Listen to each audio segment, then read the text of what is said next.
So, welcome everyone to our now annual Deconversations Beyond Clean mix-up. Welcome to Hank Bausch from all the way over in the US, and of course our regulars Pavel, Matthew, and of course myself. So, wishing everyone listening a healthy and happy Christmas and prosperous 2022. So we've got some interesting points to discuss today, to talk through, some of which have come up from our podcast through the year. And we're just going to start off with, I'd like to go to Pavel first. Pavel, how do we make sterile processing the space a better place for 2022? This is actually an excellent question, and I've been thinking about it ever since I came back from the World Sterilization Forum in Geneva this year, which I must say that this was the highest point of the year for me, from the professional perspective, because it was the only time where this year we have properly met with like-minded people from our industry. And you could see that there was enthusiasm despite everything that is happening around us with the pandemic, with economic situation in different countries. But despite that, couple of hundred, if not thousands of people came to one place in Switzerland just to exchange their ideas, exchange their points of view on what we can do. And that was fantastic. And I think that this is one of those things that makes our industry really special, because it is becoming super international. We are blending ideas, lessons from different countries, from different perspectives. And it also goes further than that, because it also brings different technologies together, where both end users and companies from around the world look at collaborations, look at solving problems together. And that is something that I think is going to make our sterile services space a better place, when we make it more international, when we allow ourselves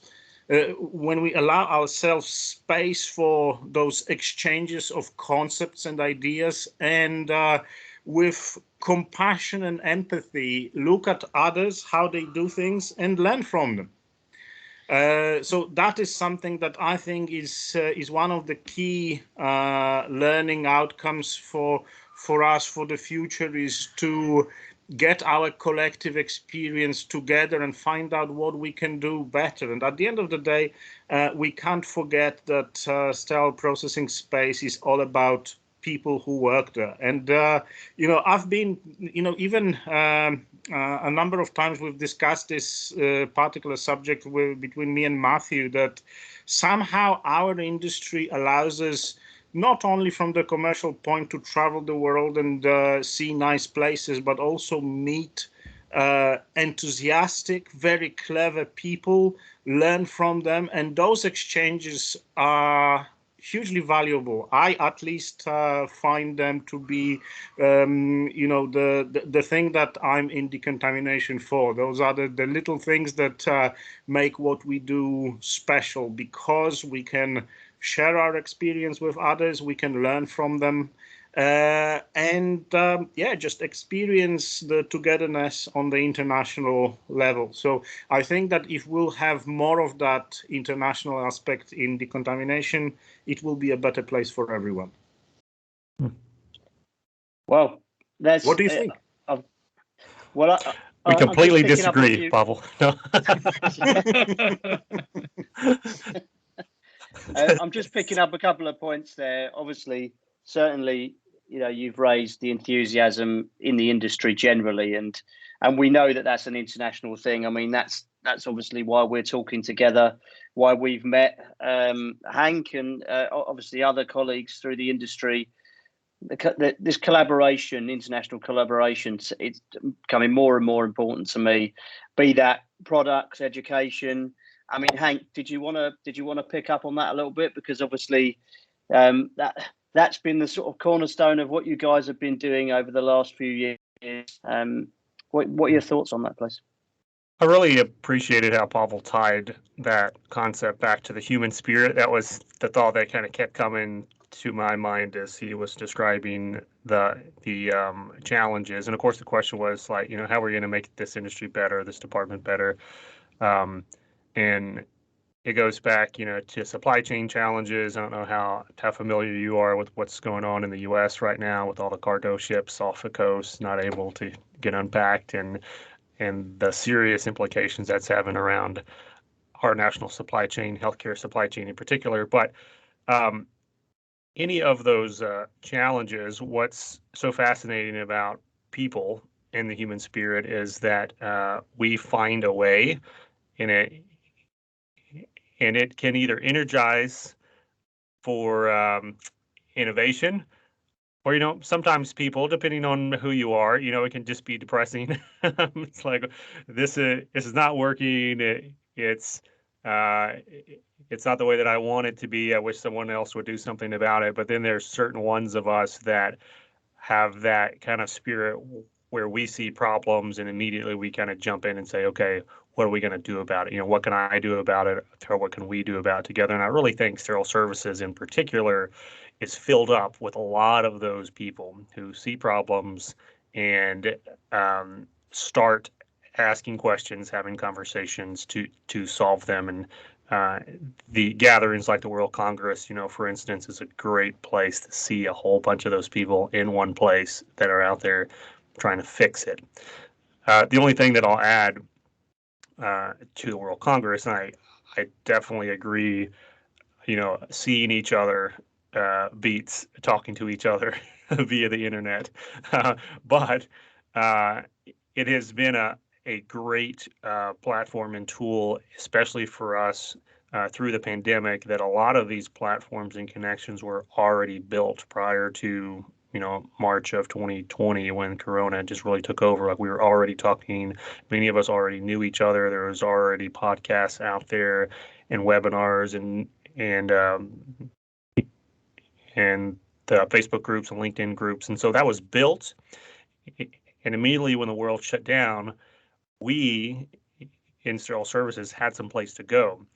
If you look at a lot of these other healthcare verticals, even like infection prevention, even surgery, and all these other kind of smaller, sections, pharmacy, for instance, that organic network wasn't as robust prior to the pandemic as sterile processing or Sterile Services was. And so I think our industry in particular was ahead of the curve in a global way, and just prepping on how to communicate virtually. And it has paid dividends, obviously, in this time of challenges of getting together in person.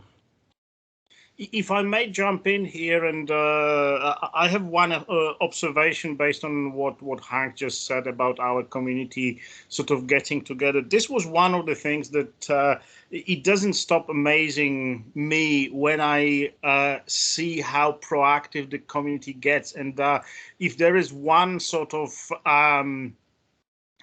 point that I wanted to raise, is that wherever you are in the world and you are watching this and you might come across a problem in Sterile Services, shout out online. I have not seen one single question on the online forums that were posted, whether they were really difficult or whether they were very simple. There was always an avalanche of comments, good advice from people from around the world. And that is the fantastic thing that our community brings together. So I'm just saying, every industry has got problems. Our industry has got a lot of science, technology weaved into it.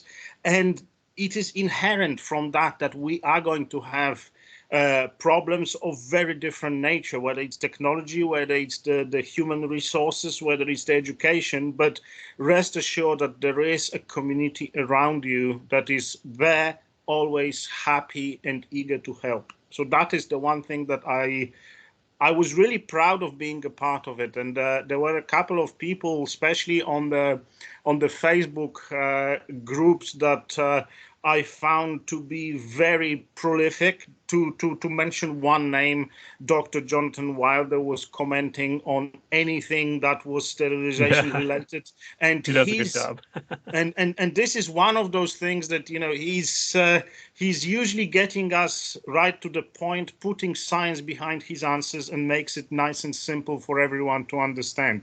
And there is a huge number of people in our industry that are there to help you when you need it. And I'm blessed, again, being linked to so many professionals. On the sort of professional side, I work very closely with Matthew here. He's distributing our products in the UK. And we have almost daily conversations about different challenges, problems, solutions, and ideas. And just this year, that led to development of few completely new, groundbreaking products. And everything started from those simple words, I have an idea or I have a problem. And then we discuss that and we go further. And I'm sure that you guys, Hank and Dan, that you also have people in your network that fill that space, that there is someone you can rely on to provide you that critical insight when you need it. Yeah, I think I'd say sort of my experience with the industry is a sort of a lack of ego and a will to engage and help, and that's how you sort of move things forward. Which I think probably in other industries people would be quite surprised that there's a lot of cross engagement and people happy to share ideas and thoughts and insights. But yeah, I mean, you know, I keep up to date with the sort of Facebook groups around sterile processing, and amazed by the amount of posts and sharing there are, particularly, you know, just identifying instruments or identifying issues, and that's it's a massive plus that people are so willing to do that. I just wanted to sort of move the conversation on slightly. One of the points I got written down, and we had a discussion with a colleague earlier in the year about, was around elevating the status of sterile services. And we're talking about all this great work that people in the industry do, but how do we take this further? How do we, obviously we know what great people we have involved. How do we elevate the status of the industry further? I mean, Matthew, you've been involved in it for a long time. Could I run that by you, please? Yeah, it reminds me of another podcast I did, sterile services in the 80s. I mean, listening to all your contributions, I mean, one of the things that pops in my mind is that I never thought of sterile services back in the 80s or even the 90s beyond the UK, because it never really had an international sort of feel. And since attending the world conferences and as Pavel said at Geneva this year, you suddenly realise that we're part of a really big decontamination family, and we all have, as you said, with Facebook posts and LinkedIn posts and other posts, that we all suffer the same issues and problems. And I remember in a previous Deconversations that we were talking about the sterile services being the Cinderella service. And, the good news is that I think that's gradually changing. I think people are becoming more aware of what we do. And I think it's the efforts of Beyond Clean and our little contribution here in the UK that, I can see it gradually improving. I mean, COVID has thrown it all, slightly out of kilter, but we now have the technology to be able to do what we're doing now. So I think more sort of online training courses and presentations that, you know, basically you can be anywhere in the world and you can log into it. I think it's a fantastic move in the right direction. Sure.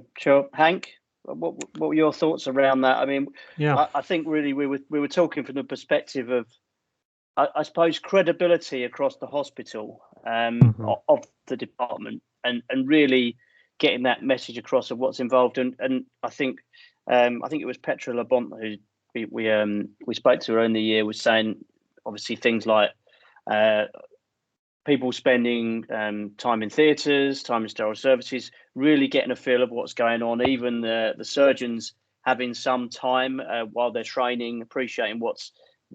How can we take that forward? Yeah, so I'll throw you a little curveball to that question, and I think part of the answer actually is going to come down to credentials, and this goes into something that Matthew was kind of referencing. But if you look at our certifications and our credentials in the healthcare space, they're all very narrow. Like, you can get a certification for nursing, you can get a certification for sterile processing, you can get a certification for infection prevention.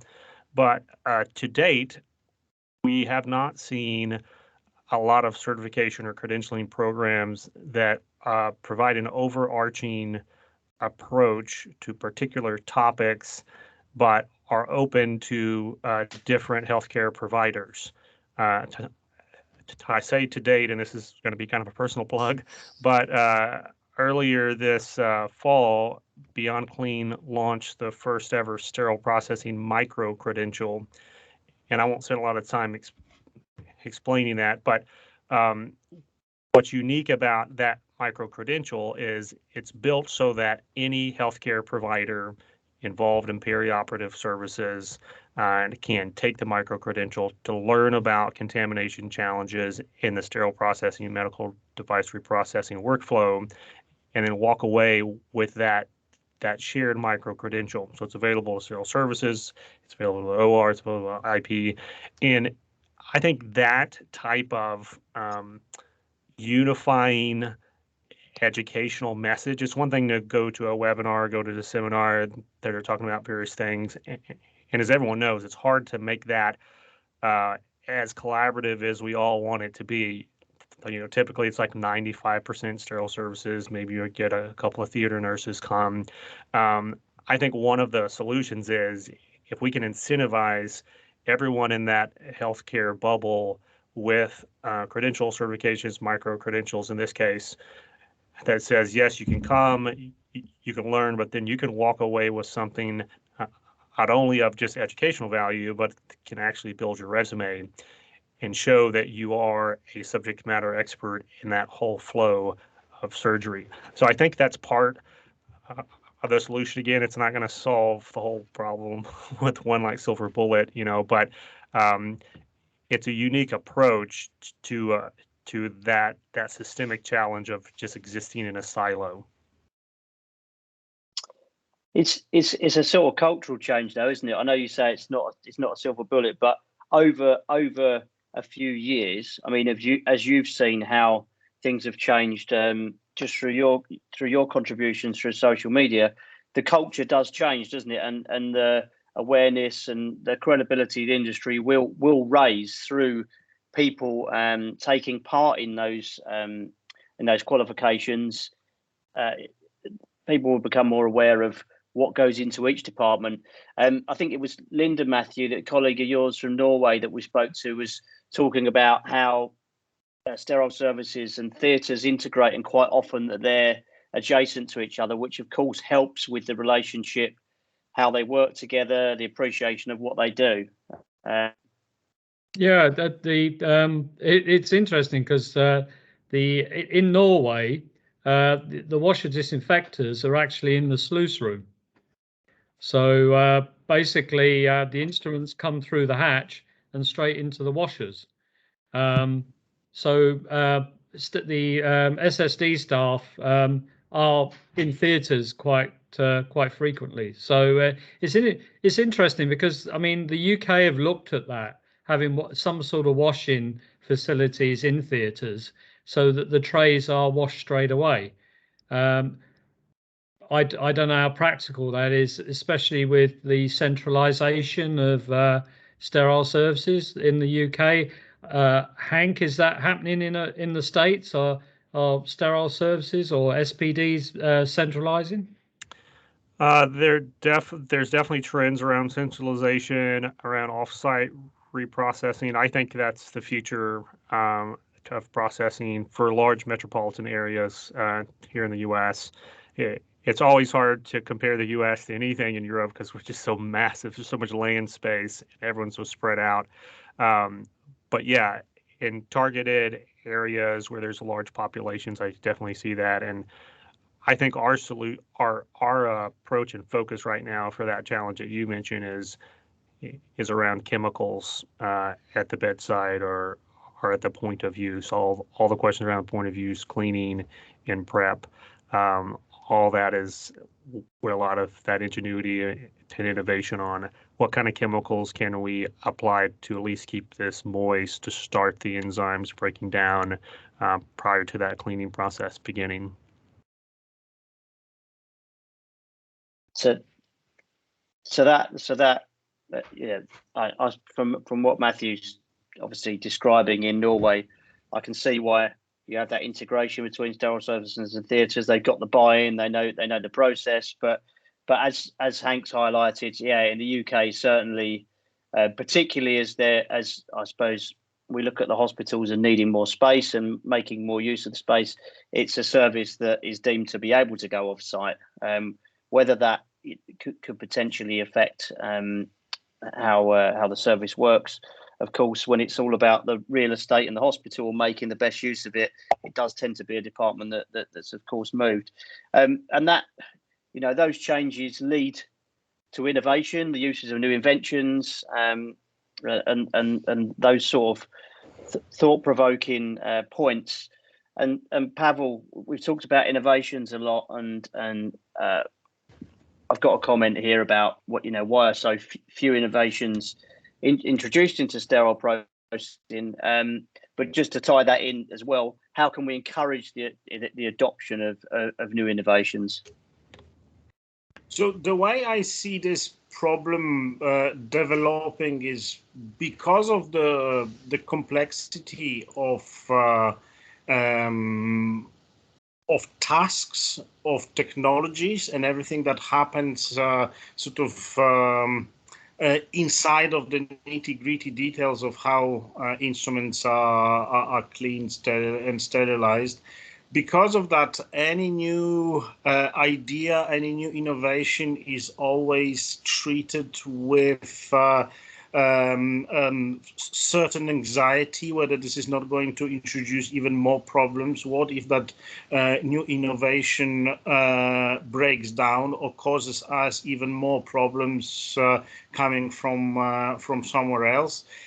So this is already introducing a novelty to a well-established process in general, and whenever something new comes along, I think that there is this fear of novelty that is sort of putting people in a mood of not necessarily trying new things, not being very open to innovation, and I think that this is one of the biggest roadblocks. So I think that if we all became a little bit more open to try new ideas, get them tested and verified, and then share the lessons, because very often when you get a new innovation tried, you will find out how to either improve it or how to utilize it in a novel, yet even more innovative way. And if you then share those lessons with the community, we are going to have this perpetual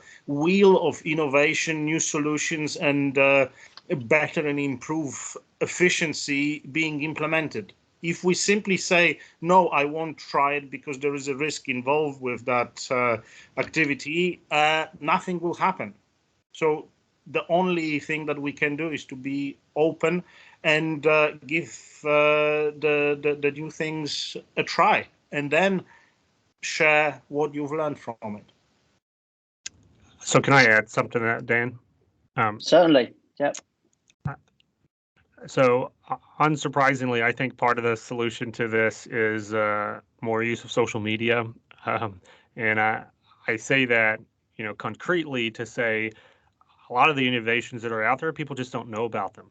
They've just never heard that there's a solution for the problem that they have. Now, as we mentioned, Facebook is solving a lot of those problems just through the question and answer process, but you're still just getting such a small slice of the industry that happen to see that Facebook post and happen to see that answer of the post. So I am highly committed to convincing manufacturers and innovators to make often and liberal use of their social media channels to have these conversations kind of in a more public setting. Yes, build a website. Yes, do marketing slicks, but just get on a YouTube and say, hey, this is my new device and this is how it would apply in your department. Or invite one of your customers on and have a conversation with them and say, how did this impact? Like there's so many creative things that you can do to fill in some of those gaps with the awareness of the solution, but then also how could this actually help me? Because it's very hard sometimes to look at a slick website with photos and copy that's written all great, but really say like, yeah, but can this help me? Is anybody else using this? All those questions can be answered with a better use of networking and social. Do you think there's that real fear of just people just have a fear of being shot down if they put something out there, and getting into a bit of a, so it's people understanding that actually the majority of people engaging on the industry websites, they're there to learn. They're not there to sort of jibe or to cause problems. But it really is. It really is sort of putting your toe in the water, isn't it? And seeing how you go. Well, yes, I'll say the two primary concerns that we hear from innovators and pen manufacturers is I don't have the time, or they don't have the comfort level. And this goes back to something that you mentioned, Dan, earlier, like the lack of ego in our industry, which I agree with. And that plays in a little bit to like this level of confidence. You do have to have some kind of confidence to put yourself out there and to get on video or to even get on social media and actively post. It does take a lot of time, but it does take that kind of willingness to put that idea and then converse around it. We also hear, folks are very afraid of ideas getting out too early because of just the intellectual property concerns, et cetera. And there's a lot of big players in the space that can move pretty rapidly if they say, hey, yeah, that is a good idea. I didn't think about it, but maybe I could do something about it. So that's real. But my answer to that and my encouragement around that is you can add a tremendous amount of value to the conversation without giving away the secret sauce to whatever your innovation is or whatever your idea is. But if you wait until this timeline gets all the way over here where everything is ready to go and now you're ready actually for people to start buying it, and then you start talking, it's too late because everyone's like, who are these people? What do they know about SPD? Like, what do they care about CSSD? All of those questions, like, are they even subject matter experts in what they're trying to sell me? Who knows? Because we don't know who they are. If you would have started, 6, 12, 18 months prior, inserting yourself, adding value, asking questions, building networks, and then once you say, hey, and now I've got an idea that can solve all these problems that we've been talking about the last year and a half, that's a real game changer, and so many innovators just miss the boat there. Yeah, no, I cannot. You do see. Obviously, you mentioned the IP side of things. One thing that I'd see interesting, particularly on LinkedIn, is certain, a lot of the big corporates who seem to be happy for. You can see the ones that probably seem to be happy for their employees to post their individual social media, LinkedIn stuff. sterile, sterile process in theatres. And you can really, it does, I think it makes a big difference if they give them that autonomy. But obviously, on the other hand, you can see those that don't. And, what I think that trends you would think has got to change as people become more aware of the value, as you said at the start, of engaging and sharing ideas. Yeah, it's an interesting dynamic because it's kind of like I'm gonna butcher the quote, but a paraphrase from G.K. Chesterton says that it wasn't tried and found wanting; it was left untried and found difficult, or determined to be difficult.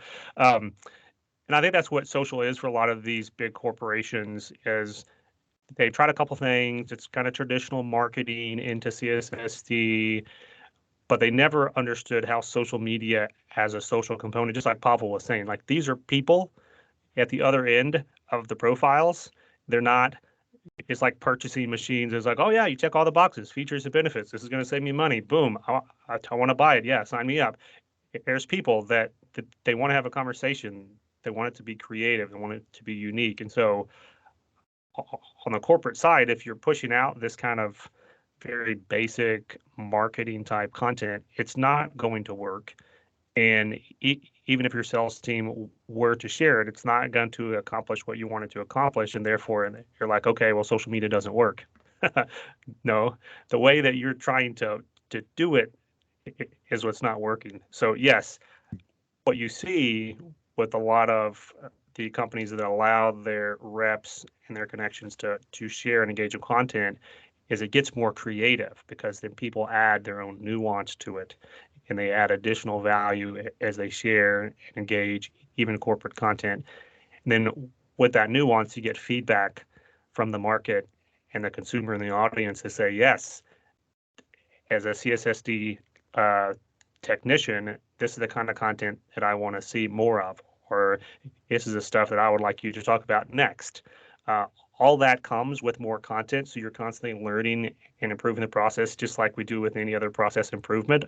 But if you're not in the space, you're not learning, so your content's not getting better, and you're just getting farther and farther behind everybody else who's trying to do it right. It's absolutely fascinating, and be interesting to see the next few years how it how it develops further. Just want to, I think we'll finish off with one. I'm just looking at Hank's t-shirt around always be educating, and we've had lots of discussions that have always mentioned education. I think Trevor Garcia, particularly this year, was discussing around apprenticeships and how that can take the industry forward. But I've got to mention obviously Beyond Clean with your contribution around education. A book, Hank, I gather you've released a new book for the industry. Could you tell us a bit about that? And because I'll keep it short and sweet. Sure. So Beyond Clean, one of our passions is providing proof of concepts to the industry to say, hey, these things work. And if you want to reach a space, do these things for yourself, like for your own personal brand. If you're a CSSD manager or leader that wants to get your thought leadership out there to be a key opinion leader, or for your own company, if you want to add more value to the space. And we did that in 2017 with a podcast.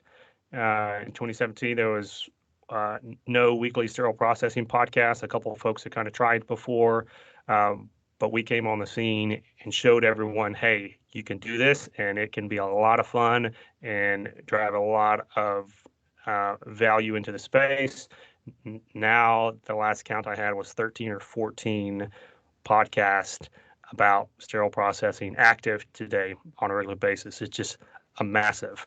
And so as we've grown as a company, we've tried to keep that vision of what else out there could we do to educate in different venues, different pipelines, to increase conversation and capture different markets of the whole universe out there. Well, one of those is books. And there's a couple of authors out there in the space today that have published books about sterile processing and different things. We had not seen anything out there that was kind of fun, such as puzzles. And so we published this first volume of sterile processing word puzzles that has 52 puzzles, 5 articles, and the puzzles are actually cued to and pulled out of keywords from previous Beyond Clean podcast episodes throughout the last 5 years. And so very unique approach to just doing something fun. In addition to that, in true Beyond Clean style, we got the book approved for continuing education credits for a couple of the U.S. certifications out there for sterile processing to just give it another oomph of, hey, this is even more valuable for the audience to consume and to read.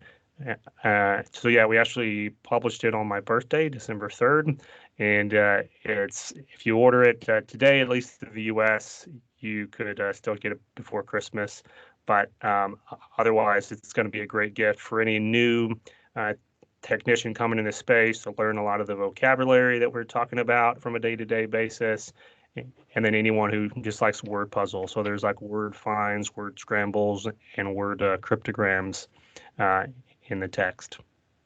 So Hank, what's the price? So in the U.S., it's $9.99. We try to keep Have it cheap. you got the book there to hold up to Yeah, show? you must have.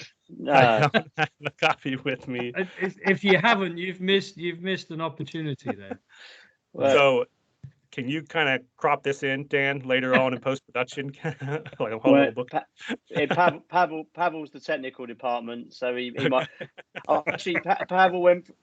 We went for a drink. I thought he was going to produce a copy, but Yes. so maybe you can bring that in. But no, it sounds very interesting, and there certainly is a lack of publications that are go-to publications. I mean, we saw the Rick Schultz book for instruments come out a couple of years ago, which was really, really interesting in the space, and again, nothing really like it in the UK. So I think, but it's all about people making the effort, isn't it? And bringing out these unique publications. But yeah, we wish you all the best with it. But I think that, coupled with, as we've said, further education coming through social media, and by the sounds of it, Matthew, as we've had a lot of conversations with people, education in SSD, it seems to be that generally a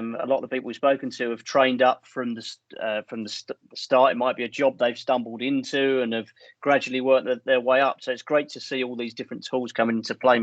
Matthew, would you agree with that? Yeah, 100%. I mean, the thing is that the best SPD managers, sterile services managers, tend to be homegrown. So you'll get somebody joining the department, on quite a low grade, and that they need to be encouraged to know that there is a good career in decontamination. It should be encouraged, because I mean, when I'm out there doing machine presentations, I'm always I always feel happier that the audience are actually pretty switched on, and they ask quite pertinent questions to what I'm showing. So we should never underestimate that sort of level. I mean, in the UK, there was a pressure to be the only way you could be a sterile services manager is to have a degree, because they were running that decontamination degree, and I don't know. I mean, you guys have probably all got degrees. I don't have a degree, but that didn't stop me, doing a pretty good job. So I think we should focus more, as Beyond Clean do, on education that's achievable, and not necessarily a degree standard. I don't think everything needs to be a degree standard to run a decent SSD department or SPD department. And if you've met anyone who has a degree, you know that having a degree does not a smart person make all by itself. And to your point, just having a piece of paper or completing a program, at the degree level does not equal the soft skills of leadership, of people management, even business management. That's a big gap that we've identified over here in the U.S., that even folks that are coming through various training programs, they know the technical part of the job, but they don't know how to run a business, and sterile processing is a business. So there's a lot of additional qualifications, or at least additional needs of education, to your point, that could be fulfilled much quicker and much more affordably through a non-degree program. Yeah, I completely agree. Yeah, well, I think we've had just some interesting insight into some of the apprenticeships and the technical certificate qualifications coming out of the IDSC, all really accessible for people who want to be encouraged to progress and to learn. I mean, yeah, it's there's never any guarantee that when you do these qualifications you're gonna make the top of the organisation, because some of the qualities we've been talking about, as you said, business manager, innovator, innovation adopter, these are all things that are special skills and that will probably come out as people develop and take interest in the industry. But it certainly is a fascinating industry.